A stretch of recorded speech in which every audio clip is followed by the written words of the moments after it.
Well, right now it looks like the crews are actually getting ready to start reworking the scene. They've been slowly going through the rubble throughout the night, but they stopped to take a quick break.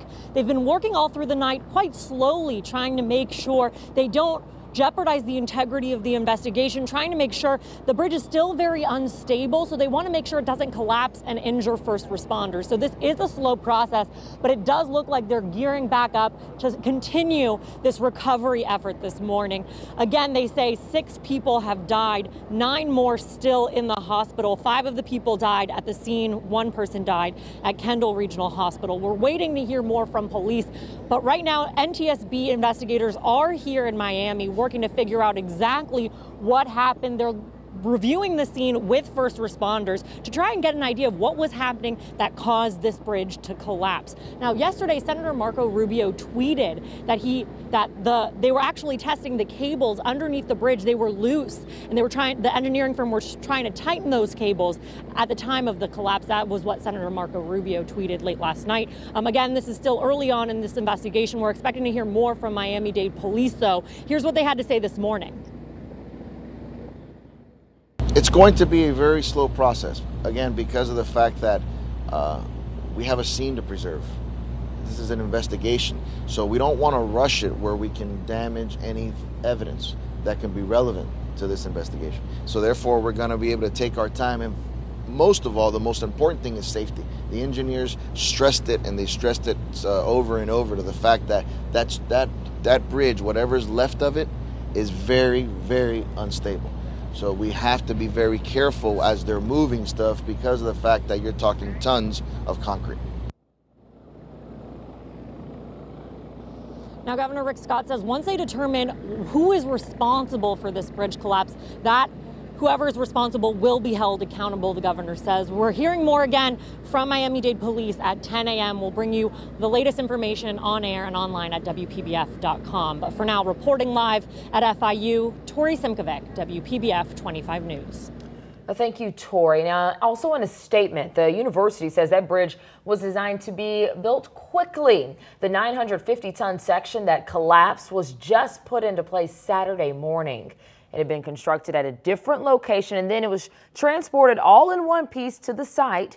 That project was expected to be completed by early next year. The bridge was designed to withstand a Category 5 hurricane, and it was also meant to last more than 100 years. We see that did not turn out to work as they planned. There are 2 companies that were involved in the construction of the bridge, MCM and FIGG. And both of those companies have some blemishes on their records. MCM is based in Miami and worked on terminals at Miami and Fort Lauderdale International Airports. Just last month, the company was sued by a Fort Lauderdale TSA worker who was injured when a makeshift bridge built by MCM broke under his weight. As for FIGG Engineering, it's known for its artful designs, including the Sunshine Skyway Bridge across Tampa Bay. It was sited in 2012 after a 90-ton piece of concrete fell from a bridge under construction in Virginia. Both companies say they will fully cooperate with the investigation. The president of FIU says the campus will be open today despite that road closure. He is offering his condolences to everyone involved as well. The bridge was about strength and unity, about being good neighbors with the city of Sweetwater. This bridge was about goodness, not sadness. Now we're feeling immense sadness, uncontrollable sadness. President Rosenberg says the university is committed to assisting all efforts in regards to the bridge collapse. He says there will be counseling resources available for students, faculty, and staff. Some students are not on campus, however, because of spring break. And if you haven't already, now would be a good time. Go ahead, download our free WPBF 25 News app so you can watch it on your phone. We'll also send out push alerts with important updates on this story throughout the day. Sandra. Okay, thanks, Farron. Well, significant morning because we set a new record low in Vero Beach. The old one set in 1988 of 35. Well, we dipped to 33 this morning. The numbers are in. So new record there. It was 36 earlier in Okeechobee. It was 39 in Fort Pierce and 48 in West Palm last night. Thankfully, the sun is now up and it's really warmed us up significantly. We're in the low 60s already in Boca, upper 50s out at PBIA, and 40s elsewhere, but on the upper end of the spectrum of the 40s. 77 this afternoon, bright sunshine, blue skies. Sounds familiar, and that's a good thing. Light east winds today. More from where that came for your weekend, and a bit warmer as well. So stay tuned for the scoop. All right, Sandra, thank you. Next at 9, a scam that's impacting Florida families. The message and demands from scammers. We'll explain what they're using to try and trick parents into paying a ransom. Plus, 2 new Samsung phones arrive in stores today. The 2 new features that experts hope will lure iPhone users to switch companies. And today is National Panda Day. Oh, Right? One of the world's most endangered and adored animals. They are native to China. Giant pandas are members of the bear family. In the wild, there are only 1,864 pandas, and there are 100 living in zoos around the world.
Well, welcome back. 2 new phones arrive in stores today. Yeah, a little competition here. The Samsung Galaxy S9 and the S9 Plus.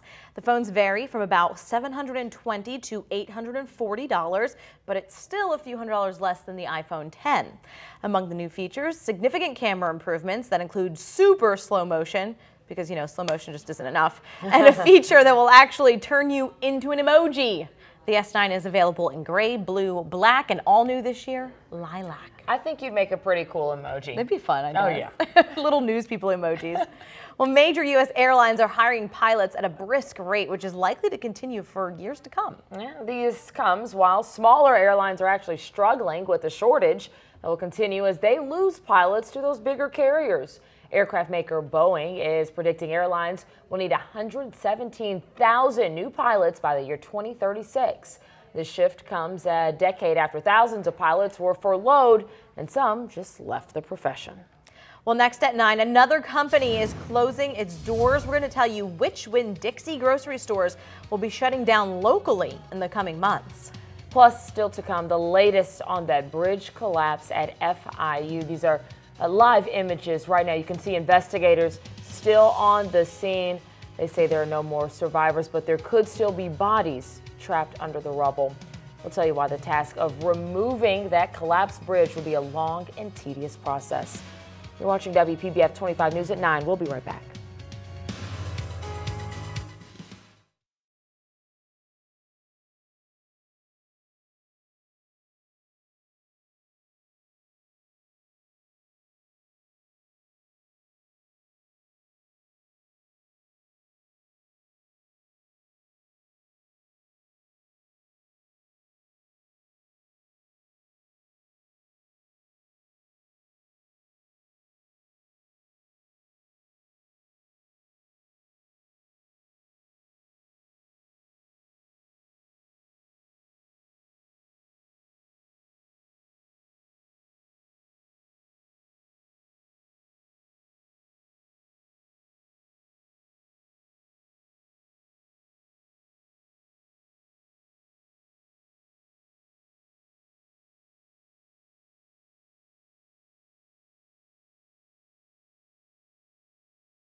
Welcome back. Breaking news. Miami-Dade police confirm 6 people are dead, 9 injured after the collapse of a pedestrian bridge at Florida International University. All right, Tori Simkovic joins us live. Tori, what are you seeing out there right now?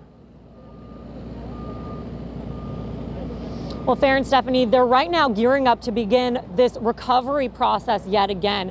They say they've been working throughout the night, but working quite slowly. They don't want to jeopardize the integrity of this investigation, and they don't want to risk having the bridge collapse even further. But we know 6 people are dead. 5 died here at the scene. 1 died at the hospital. Miami-Dade police are preparing to give us more information, but not quite yet. That'll happen at 10 a.m. They say they're still searching, and they fear there may be people still unaccounted for trapped underneath, but they say they don't anticipate having any survivors left under the rubble. Here's what we know so far. The NTSB is here investigating, trying to figure out what caused this bridge to collapse. The NTSB says they've never had a problem with this type of bridge in the past, so investigators are here working alongside the Florida Department of Transportation and alongside Miami first responders to figure out exactly what went wrong that caused this bridge to collapse. We're anticipating to hear more, but they say this is going to be an extremely slow process, so they're not expecting to have the names of the victims right away or figure out exactly what caused this bridge to collapse right away. They say it should take a few days, but we'll have more information at 10 a.m. and we'll bring that information to you as soon as we have it. But for now, reporting live at FIU, Tori Simkovic, WPBF 25 News. Tori, thank you. And this is what that bridge looked like before the deadly collapse. You can see it was one solid piece placed on the side of the road before it was eventually lifted and put into place. This video was taken last Friday. The bridge was put in place the following day, last Saturday. And at 9:16, we have some more breaking news. Actually, 2 elderly people are dead after a driver crashed into a pedestrian and then into a Publix in Delray Beach. The Palm Beach County Sheriff's Office says it happened last night along Jog Road right near Lake Ida Road. Both the driver and the pedestrian were taken to the hospital where they later died from their injuries. And new at 9, a minor legal defeat for the former Palm Beach Gardens police officer who shot and killed Corey Jones. Today, a judge denied Newman Raja's request over evidence. Raja was not at the hearing, but Jones' family was. Basically, what the family wants is just justice for our son Corey, and that's what we're looking forward to, and we're not going to stop until we get justice for him. Raja claimed that he shot Jones in self-defense. He'll be back in court for a Stand Your Ground hearing later this month, and his trial is set for July. Also happening now, jury members are deliberating in the case of that former Uber driver accused of raping a woman he picked up at Sunfest. Now, the victim claims Gary Kitchings had a gun and forced her to perform sex acts in his car and inside her home in Jupiter. Kitchings took the stand to explain his side of the story. She bumped me with her elbow and she asked me if I cheat. And when she asked you those questions, like what were you thinking now at this point? That this is headed towards sex. Prosecutors say biological evidence contradicts Kitchings' story. In just a few hours, the 13-year-old boy stabbed to death at a sleepover by another teen will be laid to rest. Visitation begins at noon at the Christ Fellowship South Campus in Palm Beach Gardens. A celebration of life will follow at 1 o'clock. Then a burial service at Hillcrest Memorial Park will be held at 3. Now to a threatening phone call that put a Florida father into panic. And when you'll hear why, you'll know. The caller claimed that he'd kidnapped that man's daughter, but in fact, it was a scam. Yeah, it's called virtual kidnapping. It's an extortion scheme where the scammer tries to trick a parent into paying a ransom. Jen Holloway spoke with the father and has more details in this report. Patrick McDonald got a call that literally stopped him in his tracks. All I can hear is a young girl crying, hysterically crying.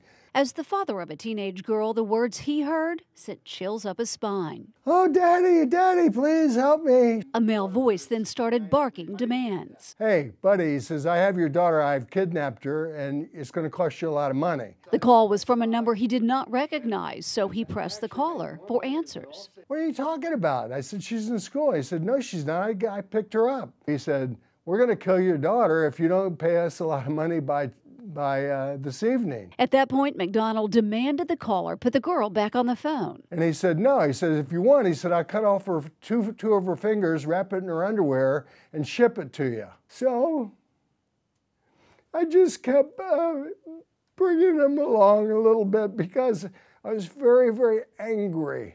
He says, if you hang up, I'm going to kill her for sure. He says the torturous phone call felt like it lasted a lifetime, but he knew his daughter was safe at school. And now he wants to warn others. Also, the FBI says that if you get a call like that, you should just remain calm. They say never reveal your child's name or any other identifying details, and then report the number of the caller to the authorities immediately. So scary. Yeah, wow. It really is. Well, Toys R Us isn't the only one shutting its doors. And Winn-Dixie is set to close 94 of their supermarkets. The parent company, Southeastern Grocers, says it's filing for bankruptcy protection by the end of the month. 4 locations on the Palm Beaches and Treasure Coast are being impacted. Now, 2 Winn-Dixies in Jupiter, 1 in Stewart, and 1 in West Palm Beach are all set to close their doors for good. The Florida-based company will keep more than 500 stores open.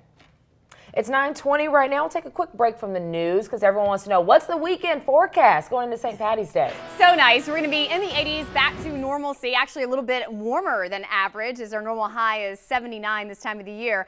But cold this morning still and dry. Clear out there. Sunshine thankfully will warm us up. But right now we're in the upper 40s in Okeechobee, 44 in Vero Beach where we set that record low earlier this morning. It's 51 in Stewart, 54 in Jupiter, 58 PBIA, and 63 in Boca. 76 by noontime or so, and it looks like 76 or 77 throughout the course of this afternoon. Again, blue skies, bright sunshine, and winds only very light and out of the east. For boating, that translates into all good things, 2 to 3 foot seas and no problems out there. So get outside and enjoy the waters. Beachgoers, you do have a slight risk of rip currents that are concentrating especially around those jetties and piers. So be careful.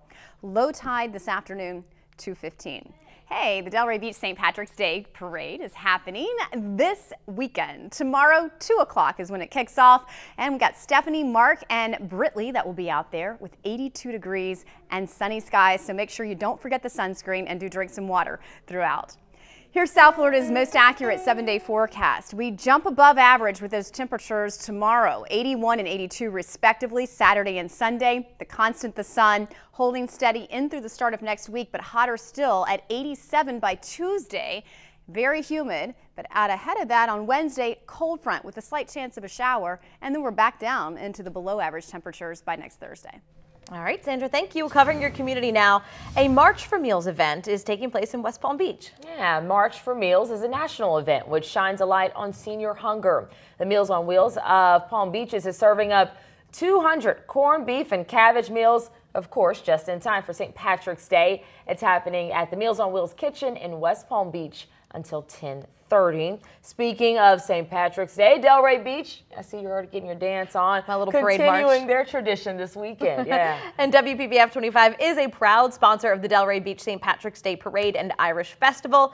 I'll be there along with meteorologist Britley Ritz and morning anchor Mark Kelly, as you heard Sandra say. The parade kicks off at 2. We want to see you out there. You can get the good times rolling early, though, at Old School Square Park. The Irish Festival starts tonight at 5 o'clock and then picks back up again tomorrow morning at 11. Oh, you Delrayers, you know how to party. For more information, we have posted a link on WPBF.com. Well, Port St. Lucie's also breaking out the green and gold, too. It's all over the place, and the friendly sons and daughters of Ireland are putting on a St. Patrick's